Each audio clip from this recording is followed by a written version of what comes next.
Paramashivoham. Om Nithyananda Paramashivoham. Om Nithyananda Paramashivoham. Om Nithyananda Paramashivoham. Om Nithyananda Paramashivoham. Om Nithyananda Paramashivoham. Om Nithyananda Paramashivoham. Om Nithyananda Paramashivoham. Om Nithyananda Paramashivoham. Om Nithyananda Paramashivoham. Om Nithyananda Paramashivoham. Om Nithyananda Paramashivoham. Om Nithyananda Paramashivoham. Om Nithyananda Paramashivoham. Om Nithyananda Paramashivoham. Om Nithyananda Paramashivoham. Om Nithyananda Paramashivoham. Om Nithyananda. Your fears, incompletions, insecurities, nothing is needed for you to exist. Paramashiva alone is enough for you to live absolutely, blissfully, celebrating, fulfilled, complete, intensely.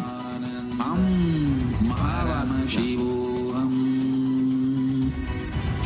Om Nithyananda Paramashivoham.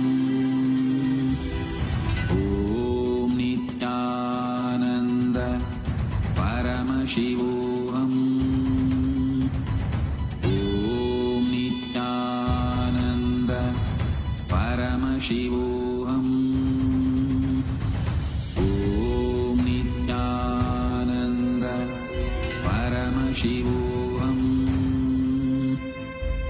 Om Nithyananda Paramashivoham.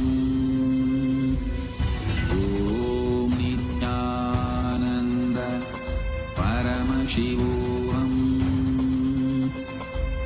Om Nithyananda Paramashivoham. Om Nithyananda Paramashivoham. Om Nithyananda Paramashivoham.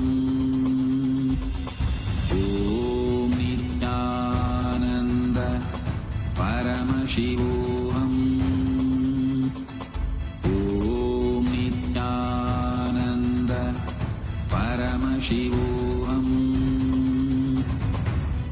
Om Nithyananda Paramashivoham. Om Nithyananda Paramashivoham. Om Nithyananda Paramashivoham. Om Nithyananda Paramashivoham. Om Nithyananda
नित्यानन्दं परमसुखदं केवलं ज्ञानमूर्तिं द्वन्द्वातीतं गगनस्पृशं तत्त्वमस्याधिलक्ष्यम् एकं नित्यं विमलमचलं सर्वदी साक्षिभूतं भावातीतं त्रिगुणरहितं सद्गुरुं तं Namami. Nithyanandam, everyone. We welcome all of you, all the participants for this very special day of the program. Today is a very, very important and a very beautiful day because we are going to be learning one of the most important secret aspects for success. We're going to be we're going to be learning about what do we need? What is that one secret ingredient? What is that one secret component we need for success? And how can we achieve that success? So we're going to be learning about the secrets of super determinism. We're going to be learning about will persistence, and willpower. Today, all of us are going to be blessed with the divine darshan of Bhagavan Gangadhara Murthy and Ganga Visarjana Murthy. And we showered the grace and blessings of Ganga Mata, Devi Ganga. And all of us are going to be receiving her blessings today. We're going to be understanding about the key important ingredient required for your success, which is will persistence. Like beautifully Swamiji says,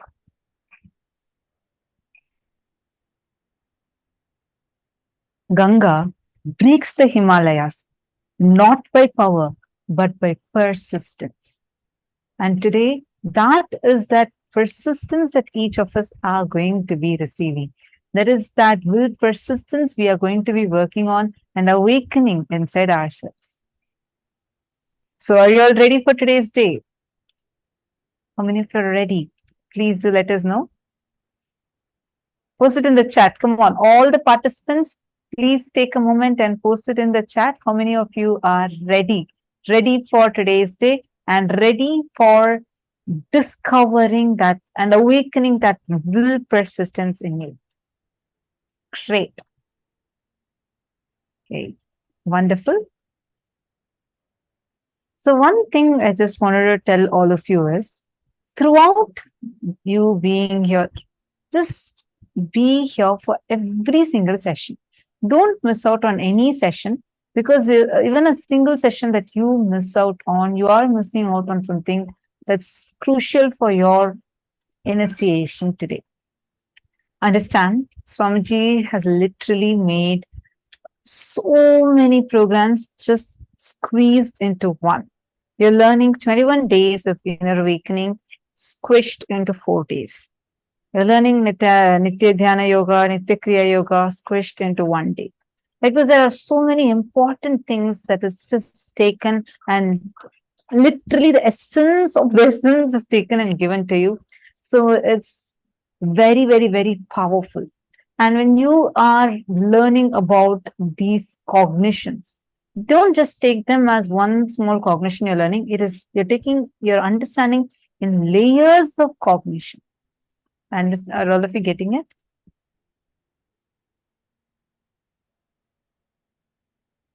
Great. So now it's time that all of us are going to enter into our very first session, and Devi Ganga is going to be gracing and blessing all of us. Paramashiva, who held Ganga Mata in his jatas, and just where that is called as Ganga Dharamurti, and just removing 2 of his jatas, showered the world with Devi Ganga, and that's called as Ganga Visarjana Murti. And these are the forms of Paramashiva we are going to be having darshan of today. So let's all get ready. The first session, we are going to be learning about what is Satya Loka. Satya Loka, the abode of Lord Brahma. And who is Lord Brahma? Like, what kind of thought comes raises to that? And this is the abode where Ganga resides. So Ganga Mata, Devi Ganga resides. So we are going to be learning about that. Let's now listen to the revelation from Swamiji.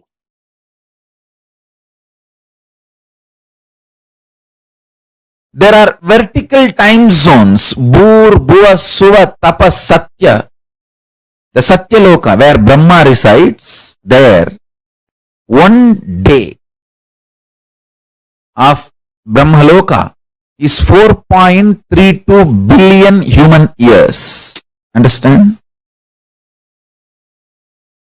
1 day of Swargaloka means the vertical time zone above us.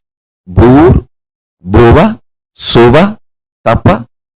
It goes and Satya, then beyond Satya is Vaikunta, beyond Vaikunta is Kailasa.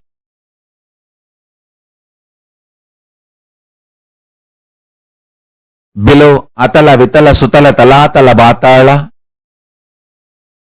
Understand, I am not giving you some superstitious theories. No.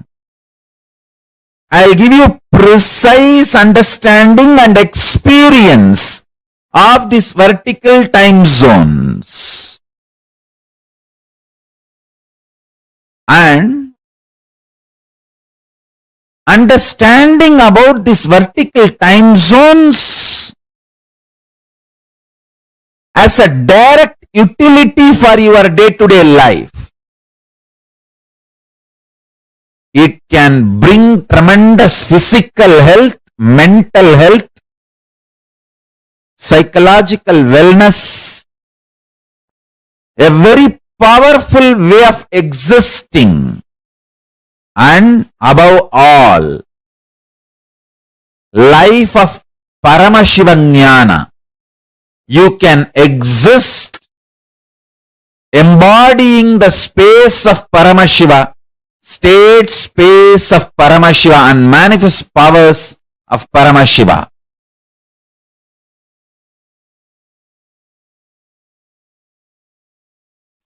Tapo Loka is above the Jano Loka. The great yogi Sanantana, Rubu, Sanat Kumara, Sanaka, who are the great ascetics, are living there. Its height is 12 crores of yojanas.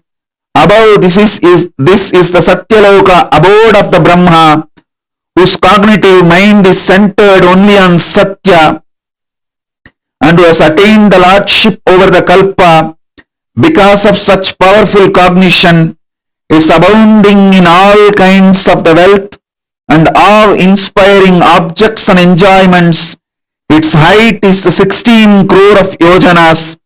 Savitri, the Vedas and the Upavedas are there, assuming their relevant forms above the Satya Loka. There's abode of Vishnu, Paramapada, who subdued Madhu.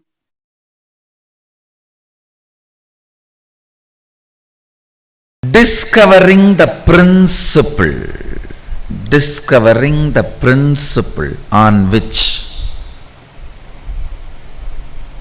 all the universes function,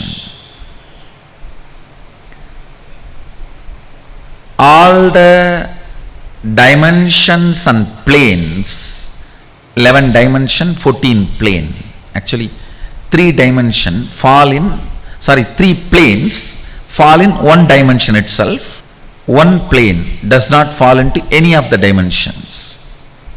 14 planes, 11 dimensions. All of them function on one principle. For example, if you are habituated for New York lifestyle and enter into old Varanasi, you will have a big cultural shock. If you are habituated to old Varanasi and enter into London, you will have a big cultural shock. Listen carefully.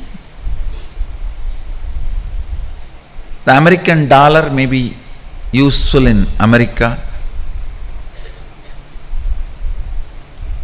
Indian dollar may be, Indian currency, rupees may be useful in India. Malaysian ringgits may be useful in Malaysia. But gold is a universal currency. The whole planet Earth, anywhere, the gold can be used as a currency. Same way, there is certain culture, mental setup, software useful in New York. There is certain mental setup, culture, lifestyle useful in Bangalore. There is certain culture, mental setup useful in Varanasi. There is certain culture, mental setup useful in Germany. If you move to a different place, you will have a cultural shock. But there is one culture, one principle common to the whole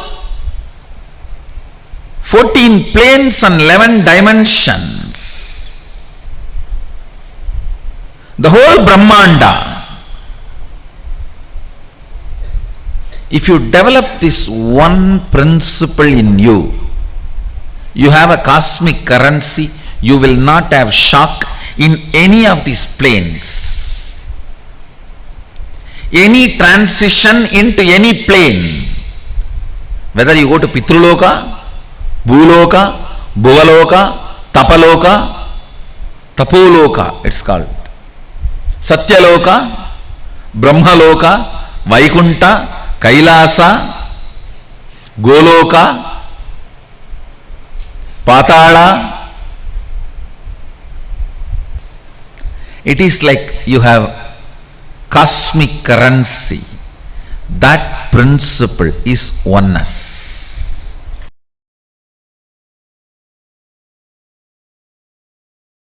Your breathing becoming intense, especially through certain activities opens up those dimensions, those planes,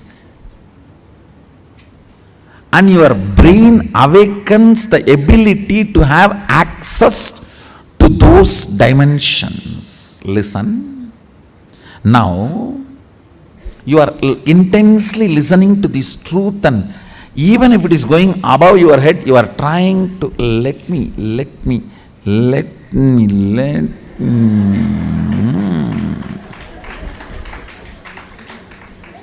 Then your breathing actually gets into certain subtle flow, which is intense. Subtle don't think means shallow. No. In subtle breathing also it gets intense. During the puja, that subtle intensity happens. During the kirtan, raw intensity. During the yoga, a programmed intensity. Understand? Regulated intensity is yoga. Raw intensity is karana, kirtan. A subtle intensity is while during puja or during the satsang. Now, your breathing is getting subtle.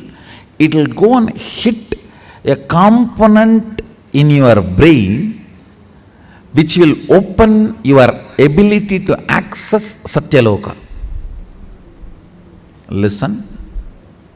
Each of the activity and the prana intensified through that activity opens up a component or a part of your brain construct which gives you access to the different dimensions of life. Your brain is constructed for this multi-dimensional access. Understand? Ability to access multi-dimensions of the universe is your nature. It is there with you. Just the breathing need to be intensified through different methodology to open up those dimensions so you can have access. When there is a heavy truth is told, still you have not completely cognized, but that does not mean you are not able to cognize. It is like a digestion is going on. It is like digestion is going on. It is there on your head like a funnel, it is going inside, and you are during that time certain intense subtle breathing gets developed that gives you access to Satya Loka. I want you to know the strength of the life in you is strength of your breathing. When the breathing becomes intense, your brain's capacity to cognize all the other planes opens up. It is like cracking the code, cracking the passcode.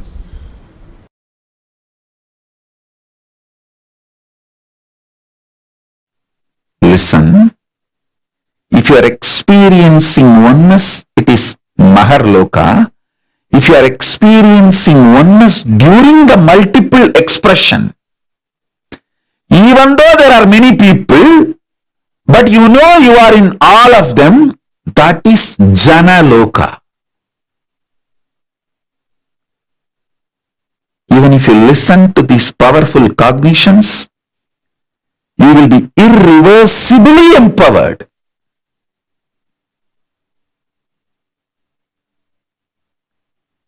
Tapa Loka is that last struggle you go through.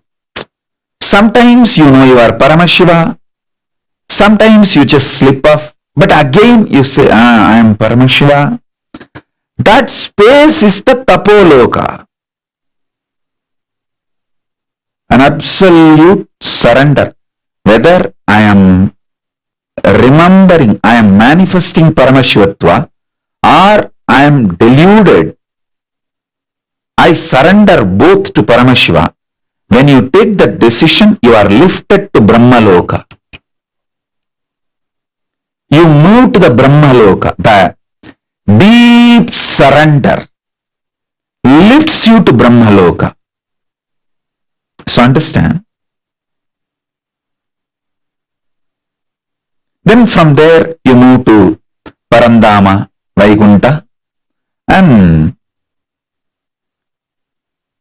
Kailasa, then Mahakailasa itself.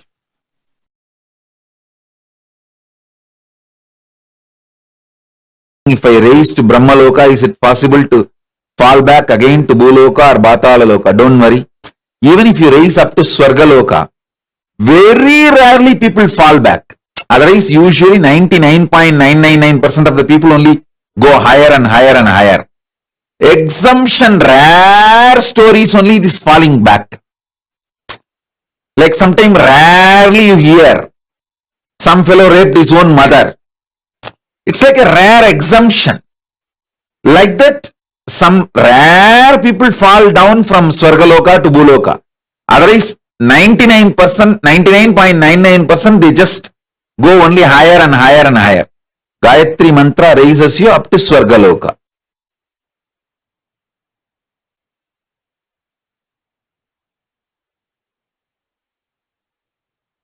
All Purusha, Prakriti, everything you know ends in Brahmaloka. Above Brahmaloka, nothing you even imagine about it. Nothing you can even imagine. You can only experience. Till Brahmaloka only, or your imagination projections can even measure.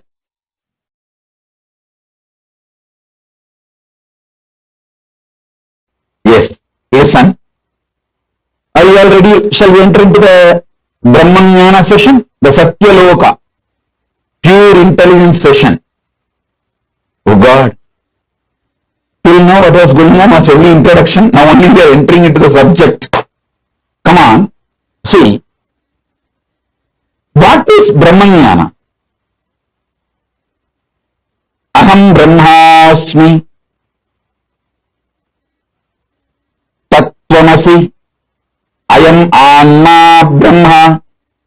Sarvangalvidam Brahma. Prajnanam Brahma. Listen, I will explain everything. I will explain everything. Just listen to all these words I am uttering. Aham Brahmasmi, Tattvamasi, Prajnanam Brahma, Sarvangalvidam Brahma, Ayam Anma Brahma, Shivoham, Soham. All these statements mean the same.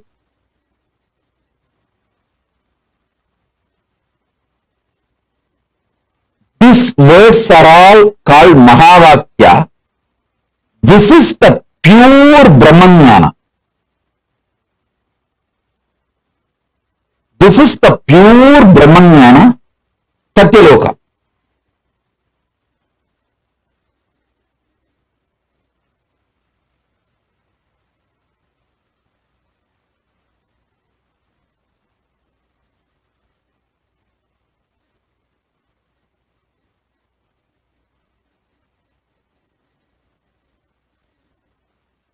Tattvamasi means you are that. Aham Brahmasmi means what you experience as I in you. That is the ultimate. Prajnanam Brahma means the knowledge. Pure knowledge about Brahman is Brahman. I am Atma Brahma. What you experience as Atma is Brahman. Sarvam Galvidam Brahma. Whatever is, which you can imagine, not imagine, whatever is Sarvam Galvidam Brahma.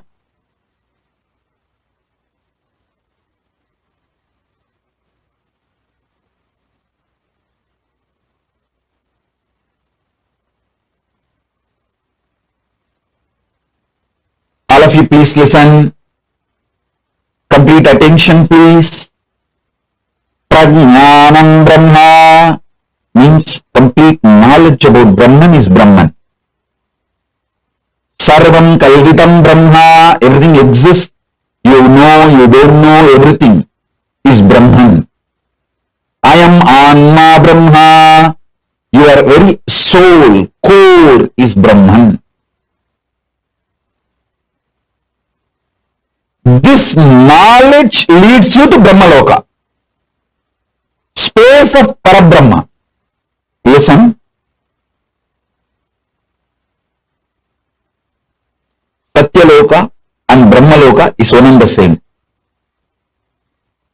Even if you reach Satya Loka, that's enough. From there, automatically you will merge into Parabrahman. Making this truth not as first priority, but only priority, takes you to Brahmaloka. Now, whatever I said, these few words, whatever you can capture, whatever you understood, type it. Then I will take you to the next step. Listen.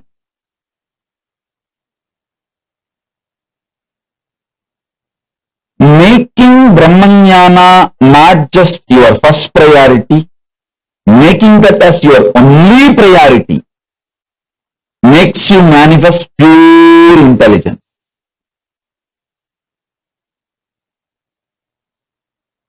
Come on. Sit with this one truth. I'll infuse the Brahmanyana in you. Sit with this one truth now. You can keep your eyes closed or open. Come on.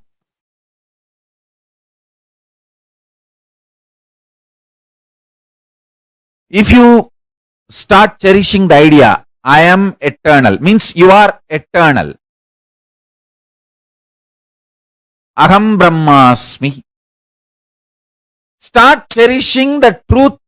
Aham Brahmasmi means you are eternal. Whatever you feel as you is eternal. When you start cherishing this truth, everything else is impermanent. You will see all the psychological, physiological, neurological ups and downs in your life drastically reduces. More and more you get centered on the truth, powerful cognition, you are eternal. Aham Brahmasmi.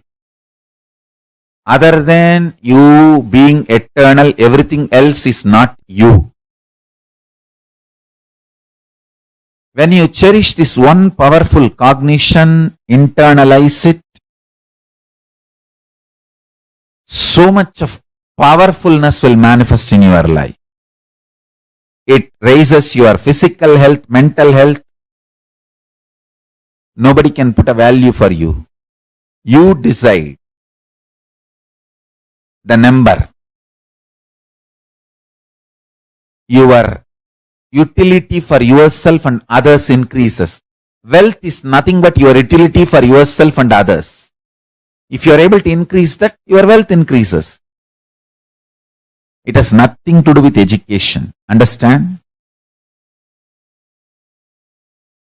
Qualification is different, competence is different. Life is all about competence, not about qualification. Qualification may be an initial visiting card, good visiting card, but that doesn't make you successful. Competence makes you successful. Powerful cognitions makes you competent.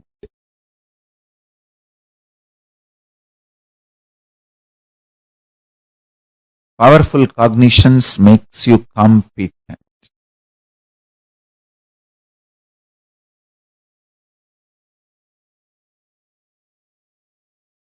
The most sweetest word Parabrahman wants to hear is Aham Brahmasmi. You declaring I am Brahman, oh God, I am Parabrahma. Paramashiva is waiting for you to declare, hey, Paramashivoham. Understand this. Understand one thing. Evolving in cognitions is absolutely celebrated in multidimensional logic. This is one of the most important truth. Ontology of Paramashivam in Paramashivam ontology, there is no space for jealousy, there is no anxiety, there is only one thing. If gods are anxious, they may be anxious for you to become them, you to realize oneness with them, that's all.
Now what we all learned is about the Satya Loka.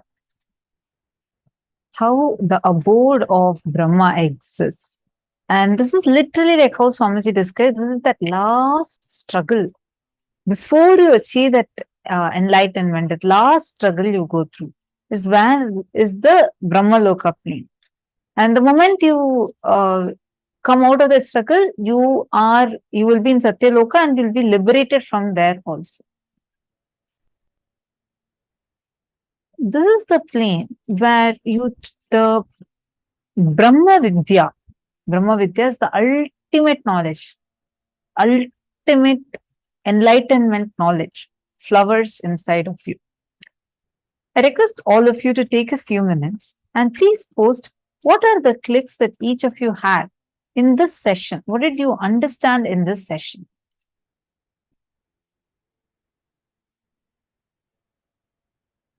Understand. First and foremost thing we need to cognize is our brain has the ability to access multiple dimensions. Like this only in 2017 and 2018, Swamiji actually in 2017, Swamiji revealed saying that your brain is capable of accessing 11 dimensions. Even before that, Swamiji had mentioned.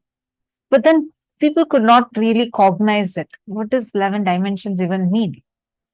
Much later, the scientists discovered that our brain has the ability to access 11 dimensions. So if you are intelligent, you just take these conclusions and start living it because you know this is the truth. Don't wait for the modern science to catch up, and till then, probably who knows you're going to be alive or not. Till the time this modern science is going to actually catch up with it. Our Hindu scriptures have been way more advanced, and they have clearly described how this existence is, how your brain also has the capacity to access it. So very powerfully, Swamiji had described to us about the multidimensional access, which is what our brain is constructed for.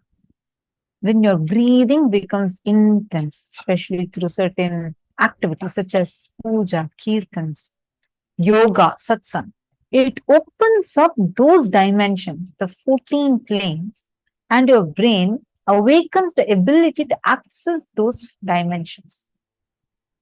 Are you all understanding?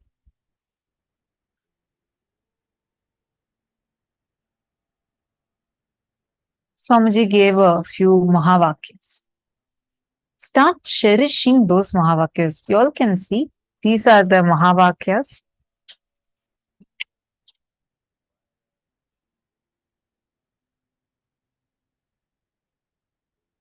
The great declarations in the Hindu Vedagamas that lead you to that experience that you are eternal, ultimate. Swamiji told a few. Aham Brahmasmi, what you experience is I in you. That is the ultimate. Actually, these are all, how much of a translations you read, you can just understand it. It's a rough translation. But what these come from is little. Aham Brahmasmi means I am the ultimate. Prajnanam Brahma. Your knowledge about Brahman is Brahman. And I am Atma Brahma. What you experience as Atma is Brahman. Sarvam Kalvitam Brahma. Whatever you can imagine, can't imagine is Brahman. Like this, all these are Mahavakyas. So what Swamiji had also revealed in this session, right? Start cherishing that truth. The ultimate truth, Aham Brahmasmi, I am eternal. Whatever you feel as you is eternal. When you start cherishing this truth, everything else is impermanent. You will see all the psychological, physiological, neurological ups and downs in your life drastically reduce. Take a few minutes and please pen down what you understood from this session. Take a few minutes and please pen down what are you understanding from this, and how do you see, as when Swamiji is telling, start cherishing this as your cognition. What do you understand by it? And how can you start cherishing this as your cognition? Take a moment and please post.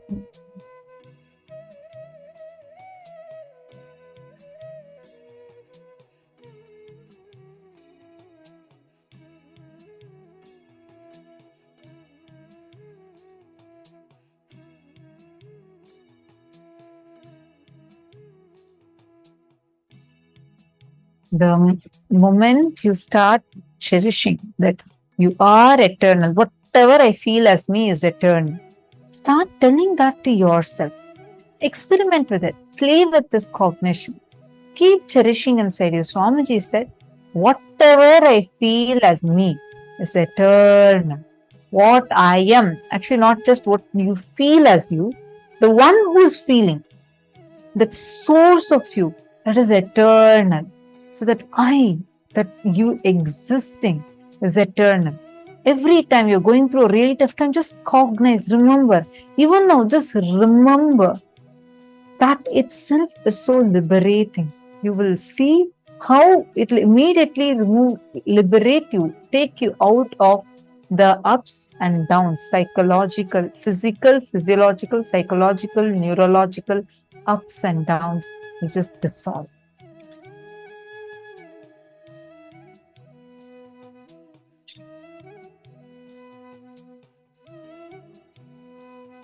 Now,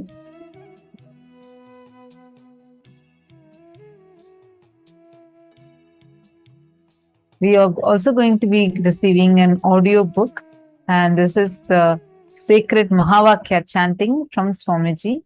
All of us are going to be receiving this as a gift today.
Now, today's deity, Devi Ganga, Swamiji beautifully tells Ganga is all about will persistence. She embodies will persistence. She is the manifestation, embodiment of will persistence. Today, all the powers that we are going to be manifesting is all based on this, the power of will persistence. Swamiji tells beautifully, Ganga breaks Himalayas not by her power, but by her persistence. We will be learning about what exactly is will persistence and what exactly it is in the further sessions. But the power manifestation we are going to do today is all about connecting to the water component, Ganga. Your ability to handle the change in the Vatavarana, in the ambience around you, your ability to play with the weather and play with all the different aspects of how the weather is there, or how the bringing rain in a place, all of this is what we are going to be manifesting today. All right. Now, one important thing for all of us to understand is the whole day today, we are learning and touching some of the most important aspects of our life. And it is important that we all have the right understanding and we all are experiencing it, not just understanding it, but actually experientially applying it in our lives. Now, I'm going to be requesting all of you to pick any one place. You all can head to the site called accuweather.com. What we're going to be doing is, see, your ability to handle your inner space, handle the different emotions in your inner space, your ability to handle the different emotions in the outer space. Both are connected.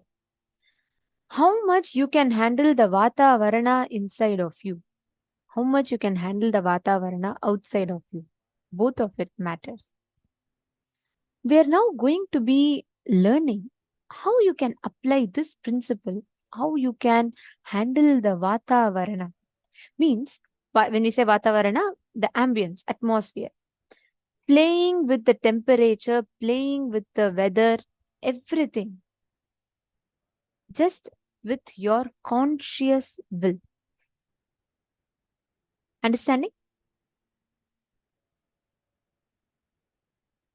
I request all of you, all the participants, every one of you, to head to this website. You can pick any one city you want. See, what you're going to be doing now is you're going to be picking a city and you're going to be altering the temperature. If you start mastering the ability to alter the weather and temperature outside, you will know anything, any weather temperature change that is needed, you will simply be able to do it even on the inside. Means your ability to handle your emotions on the inside will also change. Now, I request each of you to pick any place, any place. Let's say you're in Los Angeles, and you can even pick up San Jose, you can pick up Toronto, you can pick up New Jersey, you can pick up any place that you want. You're going to be applying this power, being able to alter the weather in that place. So whatever the weather is right now, you will actually be able to significantly alter it. Just connect to Swamiji and declare from that powerful space of oneness, and you will actually see the results will vary. Please sit straight. I request all of you to start.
Let us now enter into the next session where we will be learning about Ganga, the happening of Ganga, and how Mother Ganga, Devi Ganga, came into planet Earth.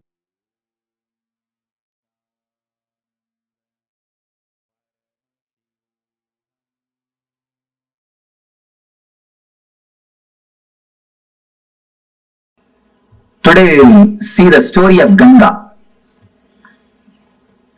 How Ganga happened on the planet Earth. Ganga is considered as a river which is there in the higher lokas.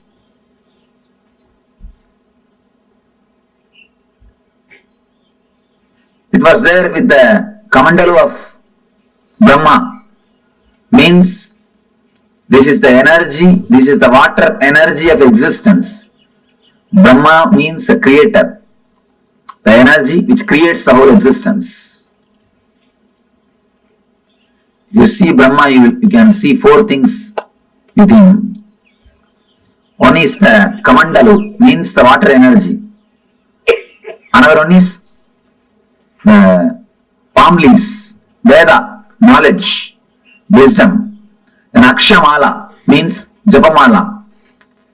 Akshamala represents the vibrations, sounds. Through all these things, and then the swan will be there. Hamsavagana. The swan, Hamsa represents continuous meditation. Hamsa means continuously meditating. If you see the sound of your inhaling and exhaling, it will be hum, sum. It will go as a hum and come out as sum. When they say hum, sum, they mean continuous awareness. Creator has to be with continuous awareness. Only with awareness you can create. Creativity and awareness is directly connected. That is why Brahma is described with Akshamala, means vibrations. Pustaka means the knowledge, Vedas.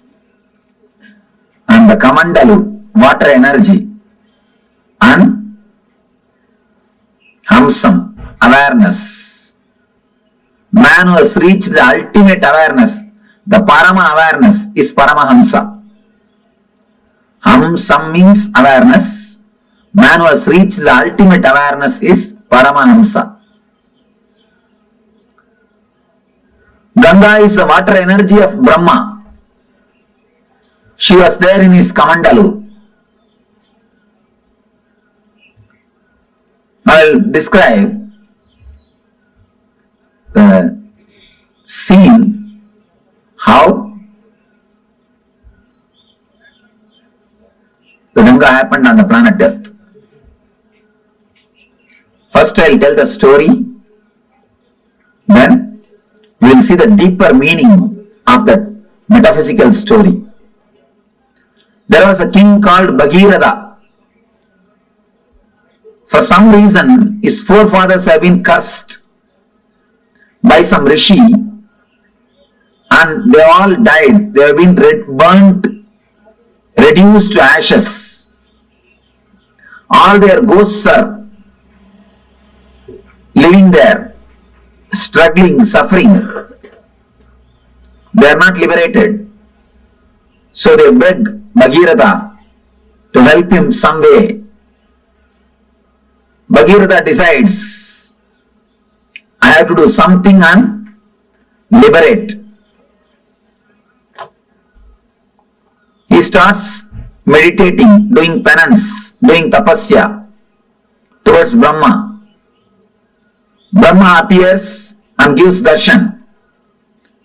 And he says, yes, I can send the Ganga to the planet Earth, no problem. But be very clear, can planet Earth hold the Ganga's speed? Can planet Earth sustain the force of Ganga? First, do something for that. Arrange for it. Then I will send the Ganga. Then again he starts doing penance. doing tapasya. After the tapasya, Shiva appears. Shiva asks, what do you want? Then Bhagirath says, now Brahma accepts to send the Ganga to planet Earth, but he says the whole planet Earth will be washed away. Planet Earth cannot withstand the speed of Ganga. Please do something, you have to protect us, you have to take care of us. Shiva says, all right, I will take care, don't worry. Tell Brahma to send Ganga, I will take care. He gives the assurance. Then again he meditates towards the Brahma. Now Brahma appears and says, I am ready to send, but Devatas are not ready to depart with Ganga. Devatas wants Ganga to be there. Bhagirath asks, what for Devatas wants Ganga to be there? No, they have to take bath in Ganga every day. It is their life source. Ganga is not simple water, it is an energy. By bathing in that only every day they rejuvenate their body and mind. And anybody takes bath in Ganga every day, naturally their body and mind will be rejuvenated. That is why in this hilly area, no medical facilities, practically nothing. But see how many millions of people are living happily. Happily, they are living. Ganga is the mother who is protecting everybody. So the Brahma says they have to take bath every day. Then Bhagirath says, all right, I will arrange all the facilities for Devatas to stay in the planet Earth. Just on the banks of Ganga, I will create cities where all gods and goddesses can live and have bath every day and have their regular routine as they have in the other loka, as they have in the Brahma Loka. Brahma says, if that is the case, then I agree. Go ahead and do it.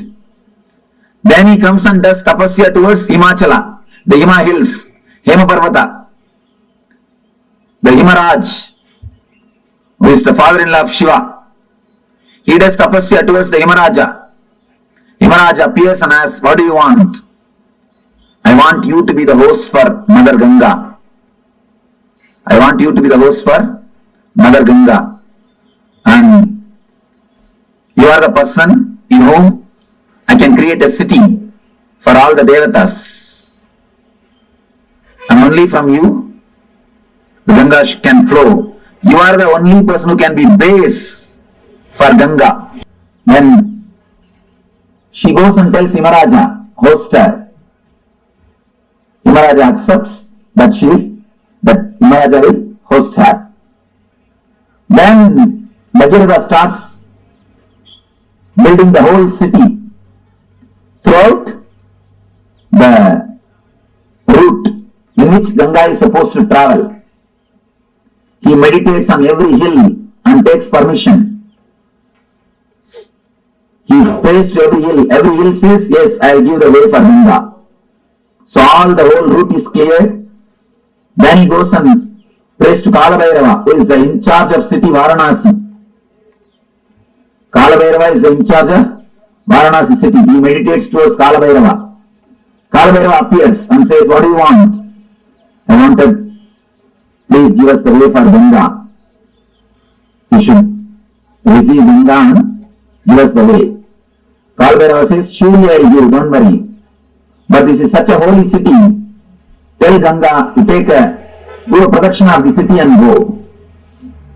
Suddenly, Brahma comes up with the next problem. You meditated and propitiated all the Devatas except Vishnu. Now, you have to do something to Vishnu. Only then I can send Ganga. Then he started meditating towards Vishnu. He prayed the Vishnu. Did tapasya. Vishnu appeared. What do you want? I want wanted the Ganga to come down to the planet Earth. Unless you agree, unless you do blessings, it will not be possible. Please bless me. Krishna says, all right. I bless you. Ganga will come to the planet Earth. She will come just out of my feet. And he blesses. The Ganga will come out of his feet. Then he says a beautiful one more word. Whomsoever has realized the Vishnumaya, means the universal consciousness, whatever water comes out of their feet will be Ganga. Whomsoever has realized the Vishnumayam Jagat, whomsoever has realized me, from their feet whatever water comes out will be Ganga. From this word only the tradition of Pada Puja starts. Pada Puja of enlightened masters starts from this tradition.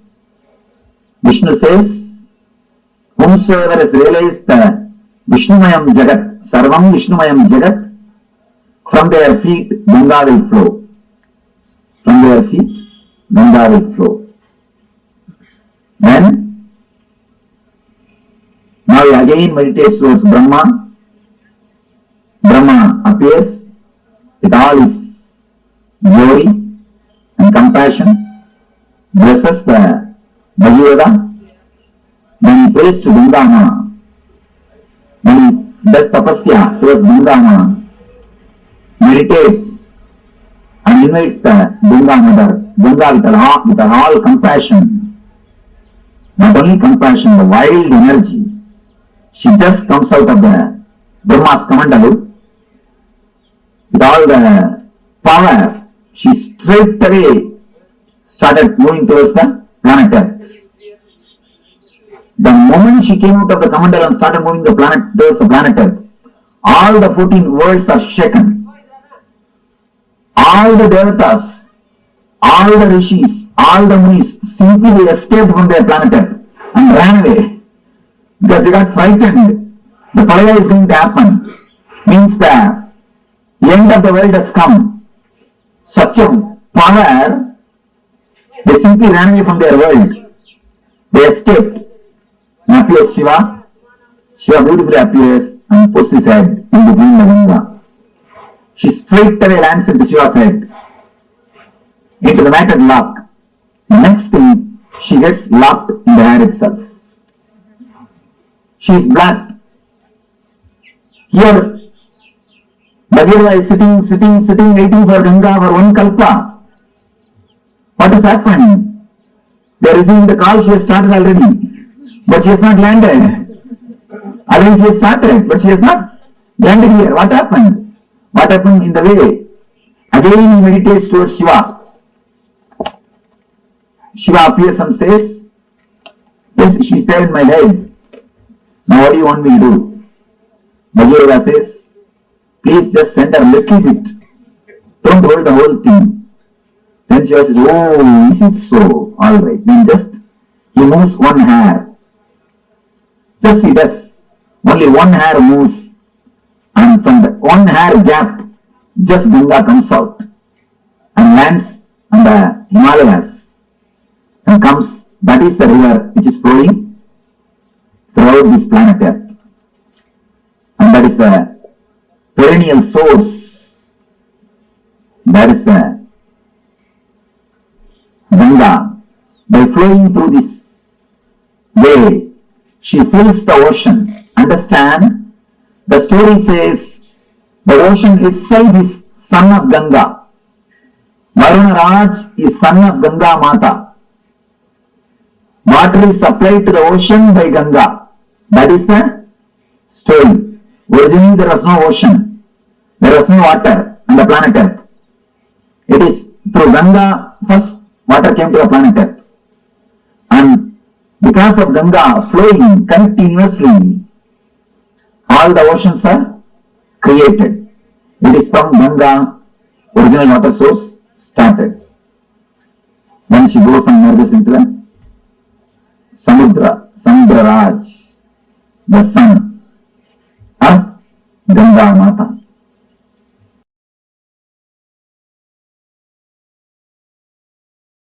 Ganga is a river of knowledge, a river of enlightenment.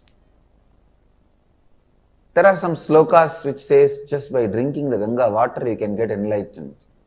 With all my integrity and authenticity, I can vouch with my integrity and authenticity.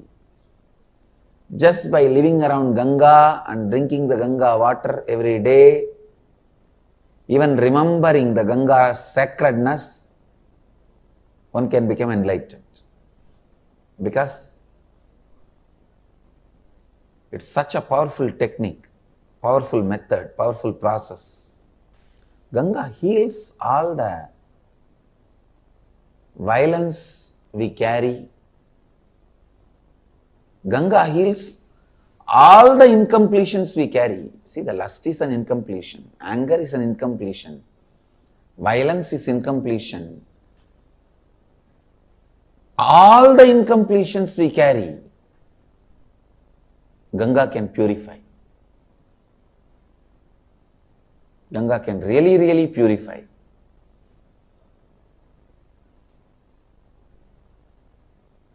I used to sit in the banks of Ganga, just seeing. I have realized the oneness with Ganga. How the things float on the waters of Ganga does not pollute Ganga. Same way I have seen the thoughts and incompletions floating in my inner space does not make my inner space polluted. It does not touch my inner space. When you understand your incompletions are not powerful enough to make your inner space incomplete, you become eternally complete. I can say that experience I received from Ganga, on the banks of Ganga. It heals, heals, heals and brings love. I tell you, Ganga can complete any lower occurrence you have. I can give this as an authentic spiritual practice. Actually, just for this I wanted to create a ashram in the banks of Ganga. Anybody in the planet Earth has some incompletions that they are not able to complete, strong incompletions, just come and spend time in the banks of Ganga, drinking Ganga water, eating the food cooked in Ganga water. Whenever you find time, morning and evening, sit in the lap of Ganga, sleep in the breeze of Ganga. I tell you, with all my integrity and authenticity, Ganga will complete you. Because even the people who are dead, their incompletions, curses given to them, their incompletions, she has completed. And you are alive. She can enter into your muscle memory, bioenergy and complete you. Do pranayama in the banks of Ganga, that Ganga prana will go inside. Eat the food cooked in the Ganga water. Drink Ganga water. Live in the banks of Ganga. Sit in the banks of Ganga and meditate. Sleep in the banks of Ganga. In her breeze. Enjoy the weather in the banks of Ganga. I tell you, she can complete you. That is why many sadhus who live here, even if they don't do any spiritual practice, they will be liberated. They will become a Jivan Muktas. Just because of Ganga's power to complete.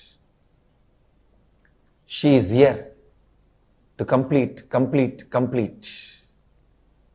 The tradition says sadhana done in the Ganga's bank brings thousands of times more result. It's true.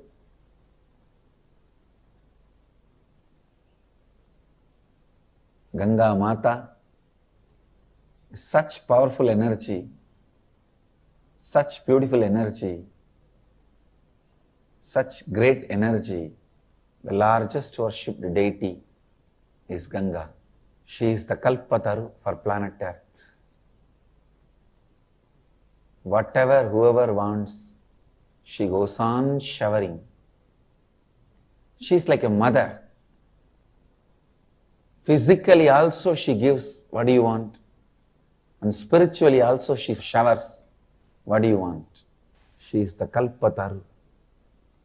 Come on, meditate on Mother Ganga.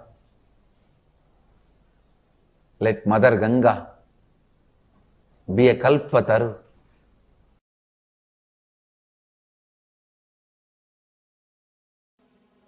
Now you understand the whole story of Ganga from the dimension of a spiritual enlightenment. Actually, the whole story is metaphysical expression of Bhagavān's enlightenment. The whole story is the metaphysical expression of Bhagavān's enlightenment. First thing, Bhagavān is tortured by the past samskaras, engrams. That is the elderless who are not liberated, who are still there hanging around him. He is continuously tortured by the past samskaras, engrams. So he does tapasya towards the creator of the whole universe. Continuously meditates. He wants the knowledge, the energy to be flooded on him so that all the engrams will be washed away. All the engrams will be destroyed. And one more important thing, Ganga came, she washed all the ashes of Bhagavān's forefathers and liberated all of them and gave ultimate enlightenment to Bhagavān, and she is here, liberating people. So he is praying he is meditating towards the Creator, the divine energy, so that the energy can be flooded on him. The Shakti can happen to him. All the engrams will be washed away. He will be liberated, enlightened.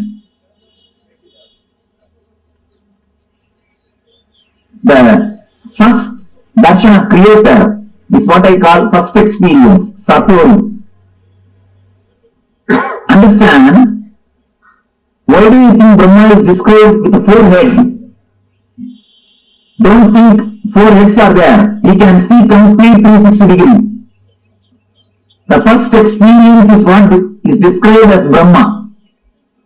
The man who gets the experience of seeing complete 360 degree is what we call Brahman.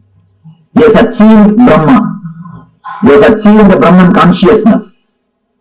Whosoever gets the experience of seeing this side 360 degree and this side 360 degree achieves the Brahman consciousness. Bhagavān achieves Satori, first experience, glimpse. Then the Brahma says, enlightenment can happen to you, but be very clear. Will your body stand? Prepare your body and mind. Will it be able to stand, sustain? Prepare it.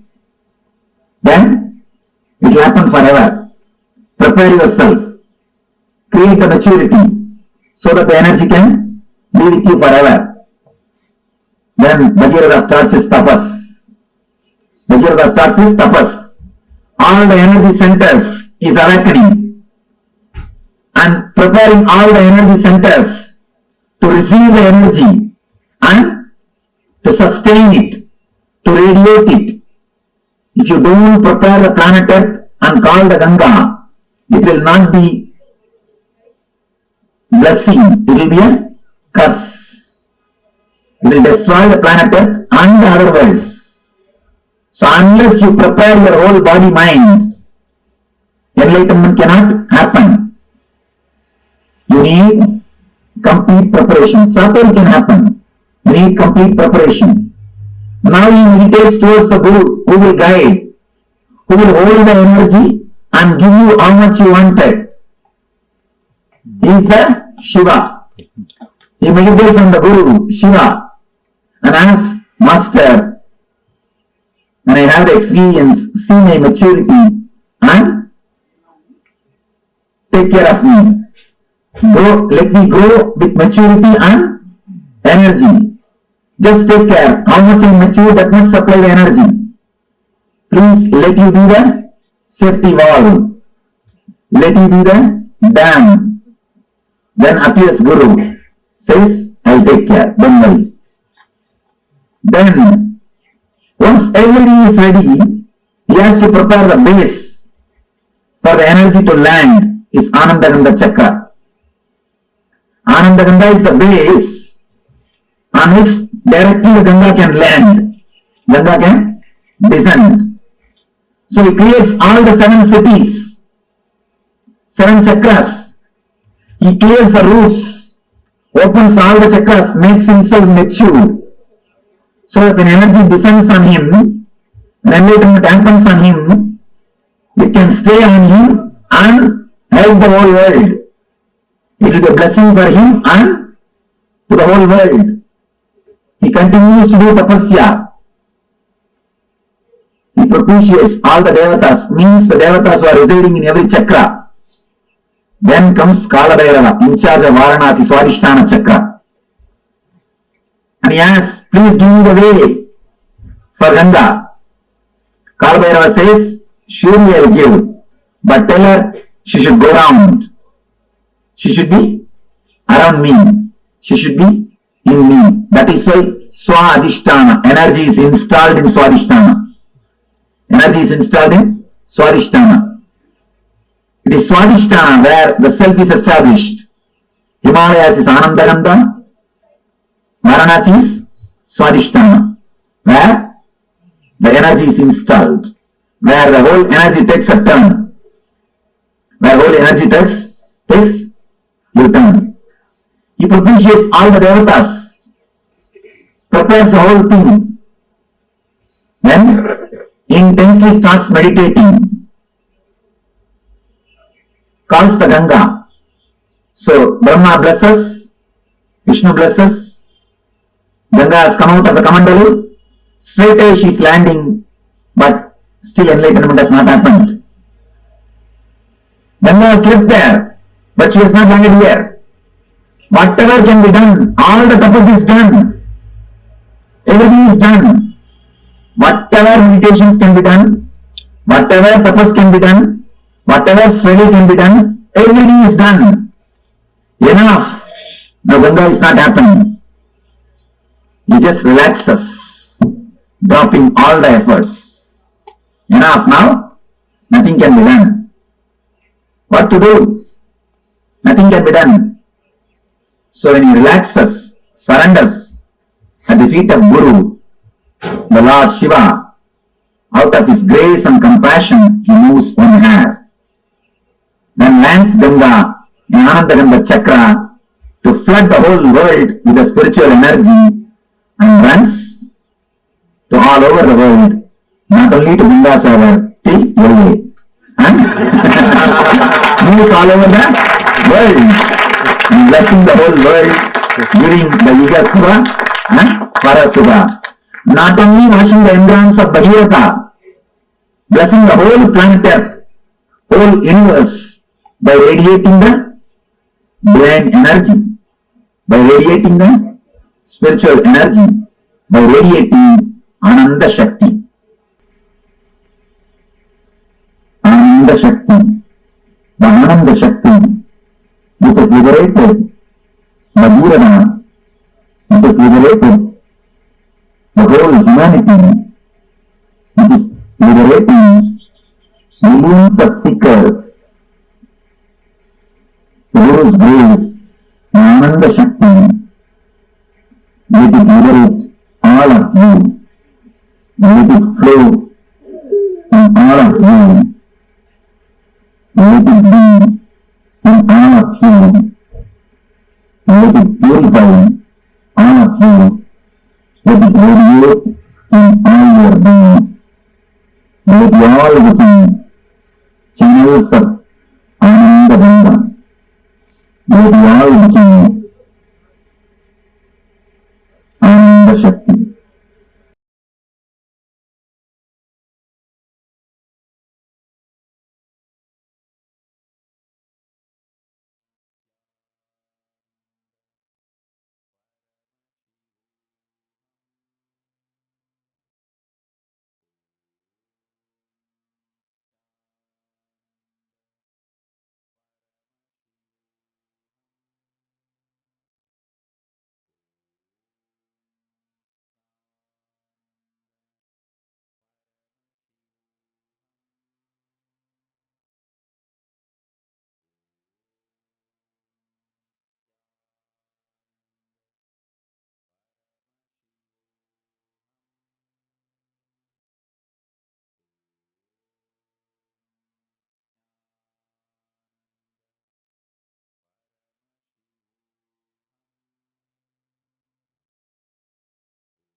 Swamiji so beautifully revealed about Ganga, the embodiment of will persistence. The happening of Ganga signifies how the whole cosmos celebrates, supports anyone who wants to manifest will persistence in their life. If you are ready to have the will persistence, if you are ready to experience will persistence in life, then Paramashiva, the whole cosmos will work to make it happen. This is the essence of will persistence. And Ganga signifies, symbolizes, personifies this principle of will persistence. Actually, you all should know. So I'm just telling the story, right? How Bhagirata, he waits, he meditates, and then Ganga comes down. That's why she's called as Bhagirati, the one whom Bhagirata brings. And Devi Ganga is so beautiful. Like, she signifies this profound happening, manifestation, embodiment of will persistence. Any time, whenever you have will, Ganga manifests there. Actually, it is only in Hinduism you will find such a beautiful tradition. Anything to make it sacred, we worship that as mother. Just look back in Hinduism, right? You cannot actually disrespect anything. In like normal Western culture, we try to teach that as a moral, like, okay, the moral values. But here in Hinduism, it is not moral to bring and add sacredness to anything. In Hinduism, you can never exploit anything. You can never take anything for granted. Because in Hinduism, to add sacredness to something, we simply declare that as Mother Ganga. Mother. Like, for example, when we have to give reverence or importance to the food, not waste food, we call it as Annapurani, Devi Annapurani. For us to add reverence to the knowledge, we call it Devi Saraswati. For us to add reverence to nature, we call it Prakriti, Bhuma Devi. For us to add reverence to Mother planet Earth, we call her as Mother Earth, Bhuma Devi. For us to add reverence to water, we worship her as Ganga Mata. Ganga is the largest worshipped deity.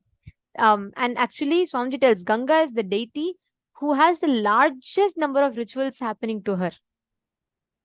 Ganga directly flows from Paramashiva's head to Bhuloka. Understand? Ganga is literally like she's flowing till now. She is flowing from Kailasa's Paramashiva's head to Bhuloka. This is what Ganga represents. Ganga is the happening of the cosmos, which is purely, she is the embodiment of will persistence. You cannot break something by power. You can only break by persistence. What does that mean?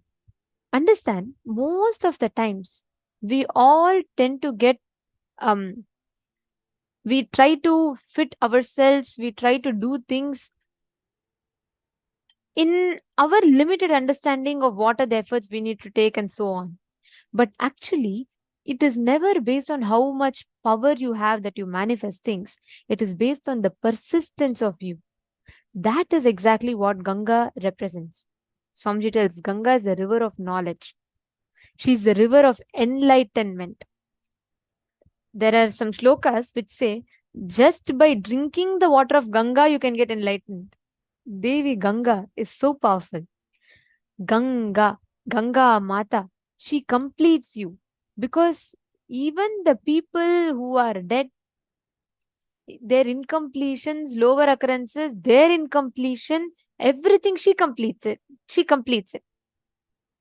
Just if you are connecting to Ganga, she will complete you. That is what is Ganga. Swamiji tells beautifully, from Swamiji's own life, Swamiji tells that Swamiji used to sit in the banks of Ganga and just seeing, Swamiji used to experience that oneness with Ganga, how things float in the water of Ganga but do not pollute Ganga. Same way, Swamiji tells the thoughts float in us but never pollutes us. When you understand your incompletions are not powerful enough to make your inner space incomplete, you become eternally complete. That's the whole game of life. That's the whole thing, how life happens.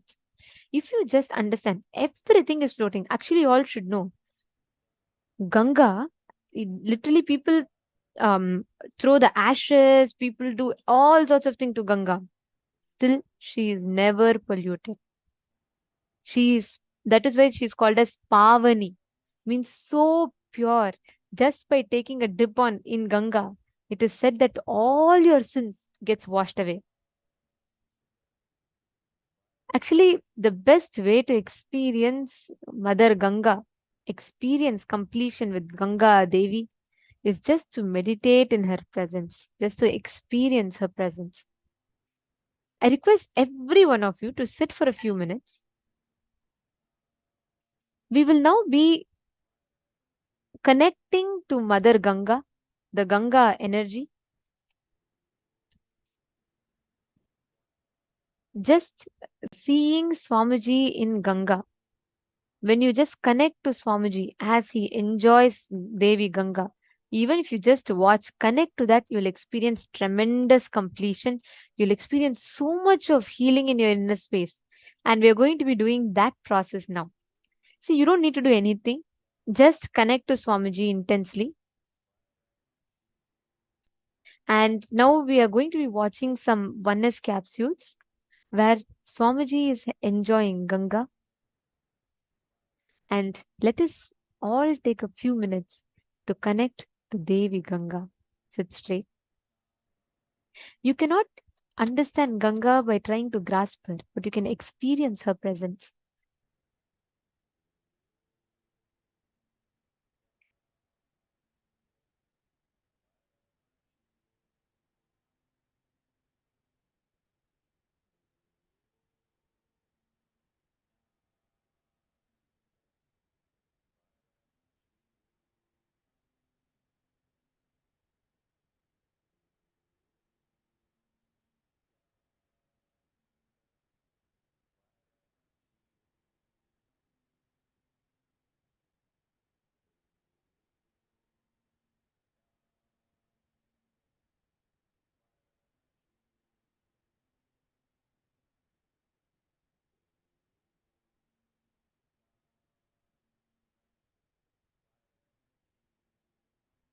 Now, let us see the oneness capsules, how Swamiji enjoys Mother Ganga. Just connect to it. Just watch and connect to it. That's all. You don't even need to do it like a meditation process.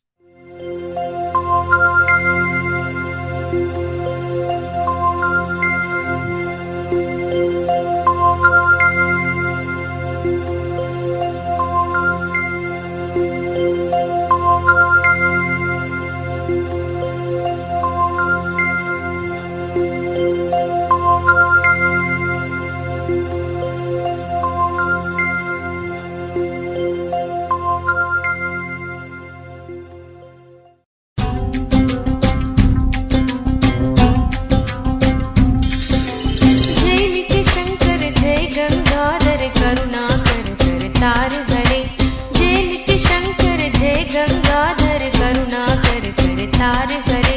जय कैलाशी जय अविनाशी सुख राशि सुख सार हरे। जय कैलाशी जय अविनाशी सुख राशि सुख सार हरे। जय शशि शेखर जय डमरूधर जय जय प्रेमागार हरे। जय शशि शेखर जय डमरूधर जय जय प्रेमागार हरे। जय त्रिपुरारी जय मदहारी अमित अनंत अपार हरे। जय त्रिपुरारी जय मदहारी अमित अनंत अपार हरे। निर्गुण जय जय सगुण नामय निराकार साकार हरे। नित्यानंद पुरी ईश्वर नित्य पाहि पाहि दातार हरे। नित्यानंद पुरी ईश्वर नित्य पाहि पाहि दातार हरे। हर हर नित्य देव हरे। हर हर नित्य देव हरे। हर हर नित्य देव हरे। हर हर नित्य देव हरे।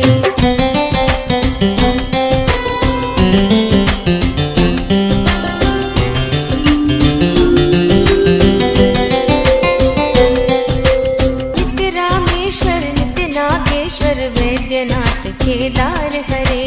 नित्य रामेश्वर नित्य नागेश्वर वैद्यनाथ केदार हरे। मल्लिकार्जुन सोमनाथ नित्य महाकाल ओंकार हरे। मल्लिकार्जुन सोमनाथ नित्य महाकाल ओंकार हरे। त्रयंबकेश्वर नित्य घुष्मेश्वर भीमेश्वर जगतार हरे। त्रयंबकेश्वर नित्य घुष्मेश्वर भीमेश्वर जगतार हरे। काशीपति श्री विश्वनाथ जय मंगलमय अघहार हरे। काशीपति श्री विश्वनाथ जय मंगलमय अघहार हरे। नीलकंठ जय भूतनाथ नित्य मृत्युंजय अविकार हरे। नित्यानंद पुरी ईश्वर नित्य पाहि पाहि दातार हरे। नित्यानंद पुरी ईश्वर नित्य पाहि पाहि दातार हरे। हर हर नित्य देव हरे। हर हर नित्य देव हरे। हर हर नित्य देव हरे। हर हर नित्य देव हरे।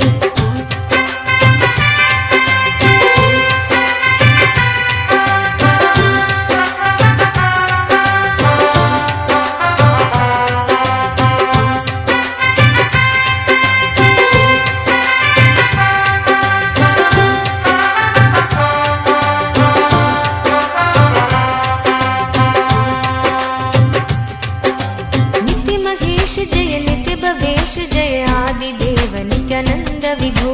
नित्य महेश जय नित्य भवेश जय आदिदेव नित्यानंद विभो।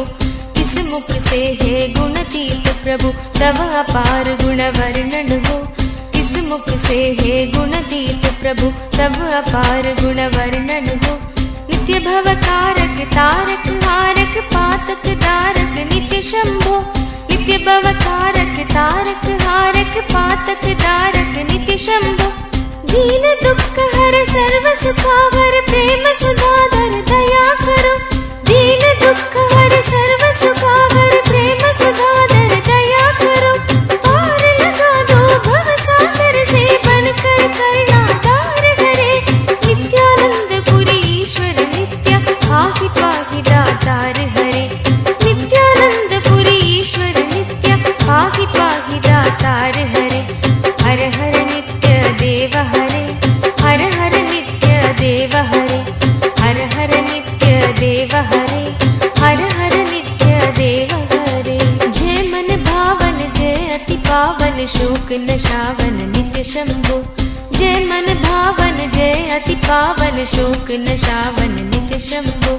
विपद विदारण अदम उबारण सत्य सनातन नित्य शंभो। विपद विदारण अधम उबारण सत्य सनातन नित्य शंभो। सहज वचन कर जलज नयन वर धवल वरण तन नित्य शंभो। सहज वचन हर जलज नयन वर धवल वरण तन नित्य Shambho.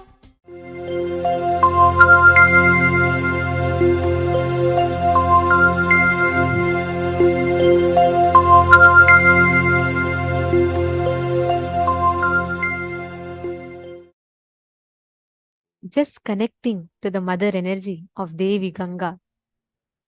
This mother energy of Devi Ganga is enough to complete you, to fulfill you, overflow through you. Actually, Swamiji tells beautifully how each time that you experience, whenever you remember Mother Ganga, she just flows through you. She fulfills you, overflows through you. Understanding? If you just connect to this energy of Mother Ganga, actually, Swamiji tells very beautifully, whenever you experience that connection, right? Whenever you connect with Ganga, Swamiji tells the whole nature will listen to you. If you just build, you don't even need to do some extraordinary effort. Yes, Masiavu, I request you to please mute.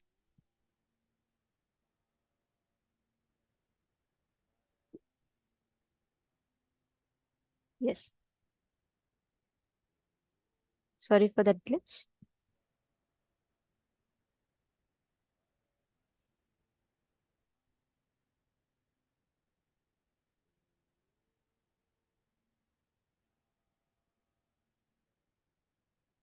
Hope all of you are able to hear now. Okay. Now, see, all of you are here, right? Just connect to Ganga. Sit now. Okay, Ma Karin, you're asking which place? This is Varanasi, Ma. Ganga in Varanasi. It's a very beautiful.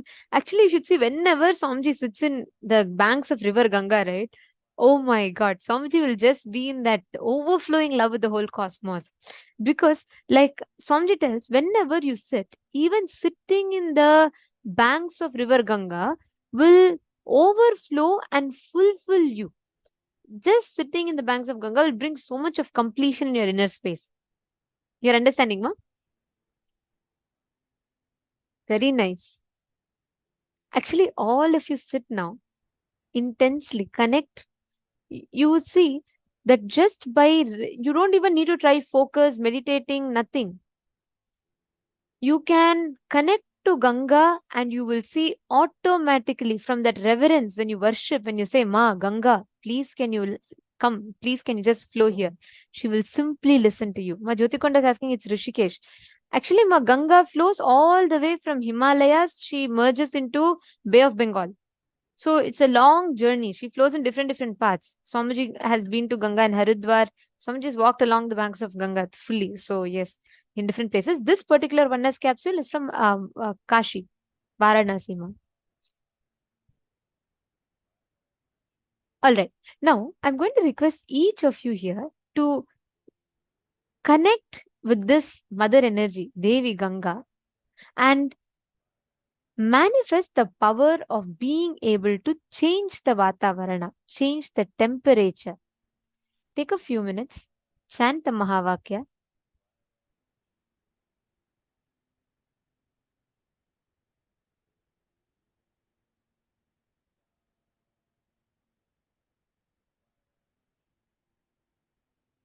And all of you can pick up any one place that you want to manifest the power of bringing rain with and start manifesting the power. Listen, pick any one place. You all can go to the site that I'm going to be showing you all. It's called accuweather.com. And you can choose one place from there and connect to this energy of Devi Ganga. Check the current temperature, measurements of the current temperature. Chant the Mahavakya. You can, from your will, just tell Devi Ganga to actually just connect with that component, mother component, Ganga component. You will start being able to manifest.